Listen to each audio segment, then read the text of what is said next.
रत खत्म हो।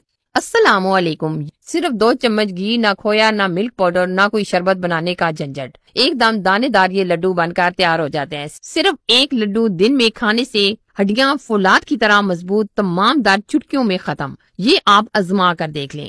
ये लड्डू ताकत से भरपूर होने के साथ साथ जिस्म के बहुत सारी बीमारियों का इलाज इन लड्डुओं के अंदर मौजूद है, जैसे जिस्म के तमाम दर्दों को खत्म करने में, जिस्म में एनर्जी पैदा करने के लिए, और इसके अलावा जिस्म में जैसे जोड़ों का दर्द, कमर का दर्द, हड्डियों में दर्द रहता है, तो इंशाल्लाह इन तमाम बीमारियों से आपको छुटकारा मिल जाएगा। अगर आपको ये रेसिपी अच्छी लगी तो प्लीज इसे लाइक शेयर जरूर कीजिएगा। बहुत ही मजेदार, बहुत ही हेल्दी आज हम ये जो लड्डू बना रहे हैं, ये हम आज बना रहे हैं गंदम के आटे से। तो इसके लिए ये हमने मेजरिंग करके लिए है 1.5 कप के करीब गंदम का आटा। गंदम के आटे को आप अच्छे तरीके से छान कर लीजिएगा। आपके पास जो भी मेजरिंग कप है आप उससे नाप करके ये गंदम का आटा हिसाब से ले सकते हैं। अच्छा जी, अब हम इसमें आधा कप के करीब डाल देंगे सूजी। दोनों चीजों को हम अच्छे तरीके से मिक्स करेंगे।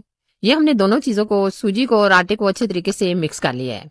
अब हम इसको साइड पे करेंगे। अब हम लेंगे पैन। अब हम पैन के अंदर 1 कप भर के डालेंगे मिल्क। अब हम इसमें ऐड कर देंगे 2 चम्मच के करीब घी। बहुत ज्यादा आप घी ऐड ना कीजिएगा, सिर्फ हम 2 चम्मच ही घी डाल देंगे।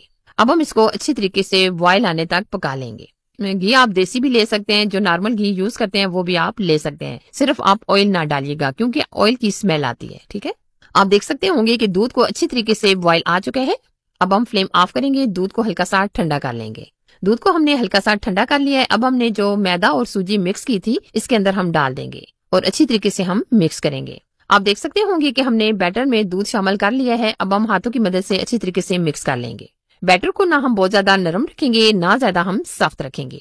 ठीक है, आप देख सकते होंगे कि डो को हमने अच्छी तरीके से मिक्स कर लिया है। अब हम इस तरीके से रफली से छोटे छोटे पीसेस में ये एकदम पतला सा बना लेंगे। आप अगर फुल रोटी भी बनाना चाहें तो रोटी भी बना सकते हैं, लेकिन हम इस तरीके से छोटे छोटे पीसेस में सेट कर लेंगे। ये देखिए, इस तरीके से हम छोटे छोटे पीस बना लेंगे। ये देखिए इस तरीके से। अच्छा जी, अब हम क्या करेंगे, फ्राई करेंगे। फ्राई करने के लिए हमने ऑयल को हल्का सा गर्म कर लिया है। अब हम इस तरीके से ये पीसेस डाल देंगे और गोल्डन कलर आने तक फ्राई कर लेंगे। आप देख सकते होंगे कि एक तरफ से हल्का हल्का गोल्डन कलर आ गया है, तो हम दूसरी तरफ पलट लेंगे। ये अच्छे तरीके से फ्राई हो गए हैं। अब हम क्या करेंगे, इनको निकाल लेंगे। ये देखिए माशाल्लाह जबरदस्त हमारे ये फ्राई हो चुके हैं और बहुत ही प्यारा सा गोल्डन कलर भी आ चुका है। ये देखिए, इसी तरीके से हम ये तमाम पीसेस डाल देंगे और अच्छी तरीके से फ्राई कर लेंगे। ये देखिए, हमने अच्छी तरीके से तमाम पीसेस को फ्राई कर लिया है। अब हम लेंगे जार के अंदर हम इस तरीके से छोटे छोटे पीसेस में तोड़कर डाल देंगे ताकि ग्राइंड करने में हमें मुश्किल ना हो। अगर आपके पास चॉपर है तो आप चॉपर में भी ये ग्राइंड कर सकते हैं, क्योंकि हमें ये एकदम दानेदार सा बैटर चाहिए। ये देखिए, हमने अच्छी तरीके से ग्राइंड कर लिया और ये माशाल्लाह जबरदस्त हमारे दानेदार सा बैटर रेडी हो चुका है। ये देखिए, एकदम जैसी चूरी होती है बिल्कुल इस तरीके से हमने ये बैटर रेडी कर लिया है। ये देखिए माशाल्लाह जबरदस्त। अच्छा जी, अब हम कढ़ाई में लेंगे 2 चम्मच के करीब मजीद घी। अब हम इसमें ड्राई फ्रूट को हल्का सा रोस्ट करेंगे। ये हमने लिए हैं नारियल। नारियल को हमने इस तरीके से दरमियाने पीसेस में काट कर लिया है। ना हमने बहुत ज्यादा मोटे रखे हैं और ना ज्यादा हमने पतले किए हैं। नारियल हमारी सेहत के लिए बहुत ही फायदेमंद चीज होती है। नेक्स्ट हम इसमें ऐड कर देंगे सौंफ। सौंफ हमने लिए हैं तकरीबन 3 से 4 चम्मच के करीब। अच्छा जी, अब हमने ली है खजूर। खजूर को भी हमने इस तरीके से छोटे छोटे पीसेस में कटिंग कर ली है। अब हम लेंगे पिस्ते। पिस्ते भी हमने बिल्कुल बारीक चॉप कर लिए हैं। साथ में हम इसमें ऐड कर देंगे बादाम। इसके साथ ही हम डाल देंगे काजू। काजू को भी हमने इस तरीके से बारीक कटिंग कर ली है। अच्छा जी, अब हम डालेंगे तकरीबन आधा कप के करीब किशमिश। ड्राई फ्रूट अगर आप बहुत ज्यादा पसंद करते हैं तो आप मजीद इसमें डाल सकते हैं, लेकिन हमने ये तकरीबन 3-4 चम्मच ही ऐड किए हैं।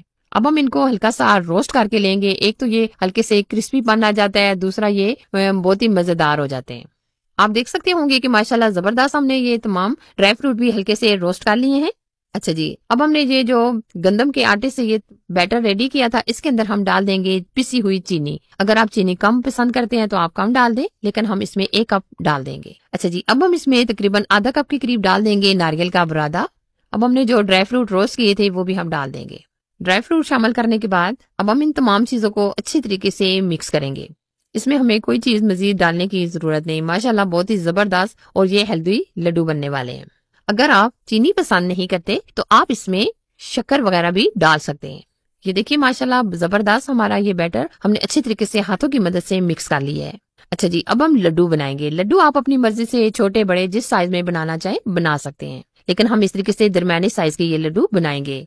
लड्डू के बैटर में हमें कोई भी दूध वगैरह या कुछ भी डालने की जरूरत नहीं। बहुत ही अच्छे तरीके से ये हमारे लड्डू खुद ही बैंड हो जाएंगे, यानी कि अच्छे तरीके से बन जाएंगे। ये देखिए माशाल्लाह जबरदस्त हमारे ये लड्डू की शेप आई है। आप इस तरीके से तमाम लड्डू बनाकर रेडी कर सकते हैं। ये देखिए आप अच्छे तरीके से दोनों हाथों में प्रेस करके ये लड्डू बनाइएगा। इससे लड्डू ना ही टूटेंगे ना ही बिखरेंगे। ठीक है। नजर की कमजोरी, जिस्म की कमजोरी, सर दर्द, यानी कि सब कुछ सिर्फ एक लड्डू खाने से आपको फायदे मिलेंगे। आप ये बच्चों को बनाकर दें, घर के बुजुर्गों को बनाकर दें, यकीन माने सबके लिए ये बहुत ही हेल्दी लड्डू हैं। अगर आपके जिस्म में कहीं भी दर्द है तो इंशाल्लाह इन लड्डू के इस्तेमाल से वो जिस्मानी दर्द खत्म हो जाएंगे। अगर आपको ये रेसिपी अच्छी लगी तो प्लीज इसे लाइक शेयर जरूर कीजिएगा, और अगर आप चैनल पर फर्स्ट टाइम आए हैं तो प्लीज चैनल को भी सब्सक्राइब कीजिएगा। Thanks for watching. Allah Hafiz.